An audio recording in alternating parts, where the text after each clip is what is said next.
going on, guys? It is Cynnnical, and today for you guys I have a reaction type of a video to share with you guys. Today I'm going to be talking about something that's come from IGN, one of their older articles, and when I say older, it's kind of a little bit older because of the fact that it came out back in February of 2012, but nonetheless, ever since I started doing IGN videos to do with Kingdom Hearts, a lot of people have actually sent me this exact article. I've actually skimmed over it in the past before, and I was like, I don't know, I'll save it for maybe one day in the future, and here is the perfect time to do it. So here it is finally. So yeah, recently I have been getting quite a few people asking me to react to this. I don't know why now, but anyway, yeah, nonetheless, I'm going to be reading this article and we're going to see what comes out of it. So it's titled Kingdom Hearts Sucks, but it doesn't have to. So right there you can already see that this is definitely an article from IGN themselves. Now, one thing I want to make clear, IGN used to be pretty damn good back in the past. IGN are a pretty damn big gaming outlet, you know, channel on YouTube, and they used to be pretty professional, but how they present things these days, especially in their videos, is very, very bad. You can already see that from most of their ratings, like the like to the dislike ratio on IGN's videos are absolutely terrible, some of the worst actually on YouTube. So you can see that they've kind of gone downhill a lot. But anyway, so let's pretty much get into this. So, it starts off by saying Kingdom Hearts as a story totally sucks. So this is interesting, so let's get on with it. I'm not saying the games as a whole suck. In fact, when it comes to pacing, battle systems, and core gameplay, pretty much everything except the platforming mechanics, Kingdom Hearts shines. But then you try and explain the story out loud and all that comes out in a garbled mess of emo kids and Orlando Bloom cameos. Really, emo kids and Orlando Bloom But why is the marriage of spiky-haired heroes and whimsical talking animals a sad, loveless affair? There are two inherent problems with the storytelling in Kingdom Hearts. The first is Disney. Disney is very protective of its properties and doesn't allow people to portray its characters in ways it deems out of character. It's why Epic Mickey had the evil choice parts taken out. It's why you'll never get a Disney-themed Super Smash Bros. Clone.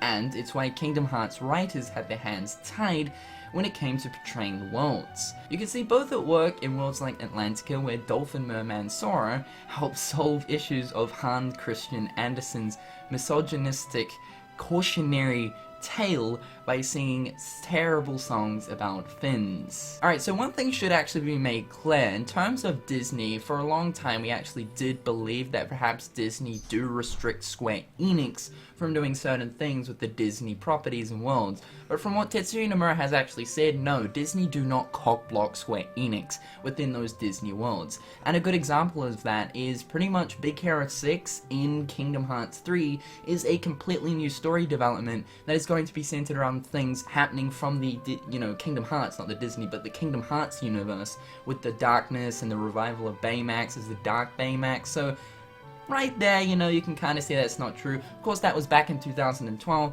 so that is kind of irrelevant as of right now. Such is the rub when one works with Disney. There are more clever ways to handle it, sure, but as gamers we can forgive the fact that the worlds are just retellings of films because that's essentially what they should be. The other problem is much more serious. Everything outside of the Disney worlds is poorly written. Really? Really? Poorly written? I would say it's just basically a situation where you don't know what the fuck is going on. This is where Kingdom Hearts falls apart. Really? It falls apart? Okay.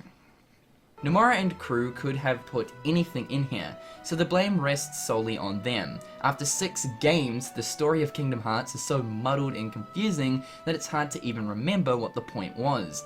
It's an increasingly unfortunate case with Jrpgs that the story seems to be a collection of dialogue that makes no damn sense. For example, we pray for our sorrows to end, and hope that our hearts will blend. Now I will step forward to realize this wish. You're not saying anything, conveying emotion is not the same as the plot. It's like Twilight for boys. So basically the story of what's going on in Kingdom Hearts is apparently Twilight for boys? Like I mentioned earlier, it's just a simple situation where you don't know what the fuck is going on, IGN. So apparently all of the confusing and hard to sort of understand things and aspects in Kingdom Hearts is completely to put the blame on Nomura. That isn't the case at all. Obviously, Nomura and crew made Kingdom Hearts and they came up with the script and everything that's meant to happen, but it's more so the person who's playing the game is the one to blame if they can't actually understand what's going on. IGN, please. But worse than that, each new character gets somehow less relatable, more annoying, and further unable to hold an entire game. It's hard to imagine a less engaging main character than Roxas, and then Ventus came along in Birth by Sleep as his less likable doppelganger. So how does Square Enix and Disney fix this? It's not as dire as it seems. In fact, there are some really basic things that could improve the series dramatically. Okay, so there is a pretty blatant reason as to perhaps why Roxas wasn't so engaging as a main character, and that's of course looking at 358 over 2 days, primarily because of the fact that Roxas was brought in as a being who knew nothing of what was going on. That everything was new to him. He didn't know about emotions, conversations, even human beings, what a floor or a damn roof or a window was. So there's a pretty good reason behind why he wasn't engaging. And apparently Ventus is a doppelganger? Yeah, Alright, so let's look at IGN's things to kind of better Kingdom Hearts as a game. This should be interesting. Simplify. Kingdom Hearts 2, while a messy, unnecessarily complex game, managed to wrap up a lot of the loose ends by way of killing all the characters who were lame. It had a real ending, the main characters got reunited, and the world was saved. So don't mess it up. Don't bring back villains we thought were dead, or rather their heartless clone version or whatever. Don't introduce any more pouty, effeminate male characters who turn out to just be Sora, or Sora's nobody, or Sora's heart. Stop it. They can't all be Sora.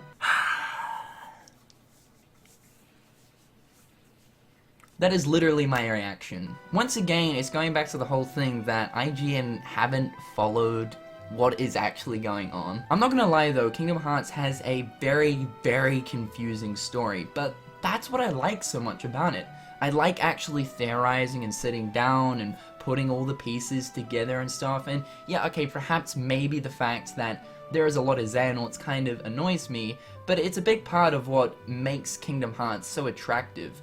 A lot of gamers like getting into a serious, in-depth, ongoing plot that continually, obviously, develops, and some people actually like putting the different pieces together, and it's pretty damn clear to see that the crew at IGN just don't like doing that. New properties. It's time to remember that there are other Square Enix games beside Final Fantasies 7 through to 10. The inclusion of The World Ends With You, arguably the best JRPG of this generation, in Dream Drop Distance is encouraging, and yes, I can kind of agree with that. It was really cool by Square Enix's behalf that they included The World Ends With You. The Disney franchises need a serious update as well. Did you know Nomura originally wanted the Jungle Book as a planet? He said fucking planet. He said it's a planet. But they went with the jungle from Tarzan instead? That's nuts. Any Disney fan in the world would agree that a boss battle against Shere Khan would have been exponentially cooler than the boss battle against smarmy Tarzan villain Clayton. Don't quote me too much on this, but I think that the Jungle Book was originally concepted for Birth by Sleep, as it was actually in the data files, and then scrapped. I can't actually ever remember the Jungle Book being in Kingdom Hearts 1 and then replaced with Tarzan.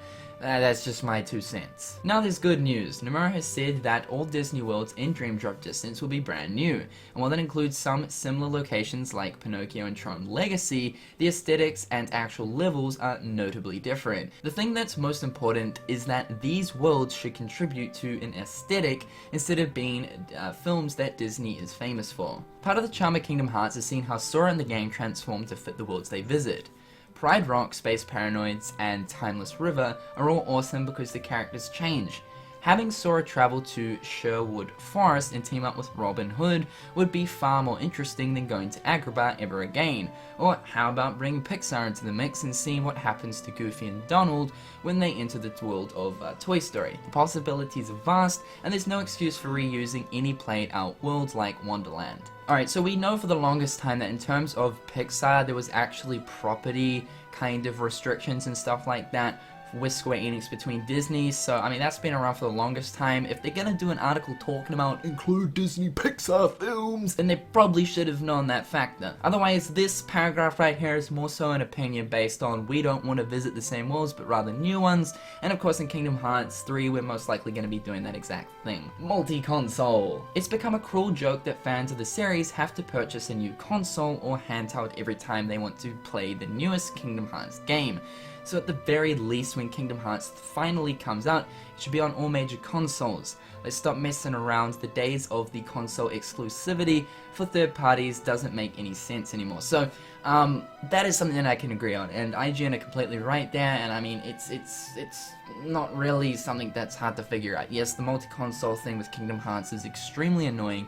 But then again, it was really kind of cool to see how Square Enix utilizes the different hardware for each kind of handheld, but still to the point. Of course, it is actually good to know that finally Kingdom Hearts 3 is real, it's coming, it's going to be on the major consoles, so yes! Pick a normal name. Come on, Japan, don't do this to us again. Just make it Kingdom Hearts 3, not Kingdom Hearts when there's a 3 in there, Love Lost, Enigma, or Kingdom Hearts, We Are Third Pieces, just for once. A normal damn title, please. So the title bitching I feel is kind of funny because all outsiders from the Kingdom Hearts community always talk about the silly and ridiculous kind of Kingdom Hearts titles that Square Enix comes up with. There are some pretty strange titles out there like Recoded or 358 over 2 days, but the thing is, the titles is kind of what's centered around with inside of that Kingdom Hearts game. And for someone who actually understands like the lore and stuff, then the title completely makes sense. Yes, even 2.8. And lastly, go to fucking Kingdom Hearts already. We're about to play our 7th Kingdom Hearts game, and there have been 3 completely separate Kingdom Hearts, and nobody has set foot in that place. That's ridiculous and unforgivable. If Halo 7 came out and nobody had been to a Halo, we would be furious. So this is kind of more of an opinion-based thing, but to be honest with me, I kind of enjoy the aspect that Square Enix has actually kept us from not knowing too much about Kingdom Hearts itself, you know, the heart-shaped moon, for so damn long. Of course, we know that in Kingdom Hearts 3, we're going to be learning kind of like more about it, and it will be fully revealed, so that's kind of great. Anyway, hopefully you guys enjoyed today's video. Once again, going over some IGN stuff, always good. If you want to read up on this article yourself, I'll put the link in the description. Otherwise, I'll catch you guys next time. Peace.